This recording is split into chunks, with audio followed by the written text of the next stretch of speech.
नमस्कार मंडळी, मी सीमा पत्रिका व्लॉगमध्ये तुमचं स्वागत करते. हो भरपूर दिवस झाले आपले व्लॉग आलेच नाहीत का ते चला सांगते पुढे. अचानक सगळ्यांची तब्येत खराब झाली आणि त्यात दोन्ही मुलांची सुद्धा खराब झाली होती. त्यामुळे आपल्या चॅनलवरती व्लॉग येऊ शकले नाही.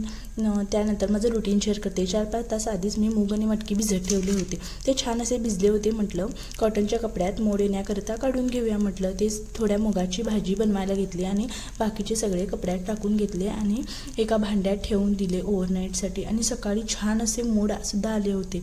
मग काय त्याची भाजी बनवली, भाकऱ्या बनवून घेतल्या. त्यानंतर होळीनिमित्त मिस्टरांच्या ऑफिसमधून हे स्वीट दिलं होतं. सगळेजण आजारी होते, काय खायला जात नव्हतं. मग काय ते तसंच होतं. मग म्हटलं आज खाऊन घेऊया. ते छान असं एन्जॉय केलं.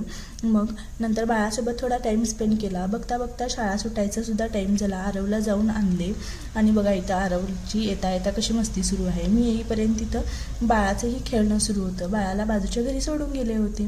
त्यानंतर जेवण वगैरे केलं. बाळालाही झोपू घातलं. आरवसुद्धा झोपला होता. मग काय इव्हिनिंगला छान असा चहा बनवला आणि दिवस संपवला.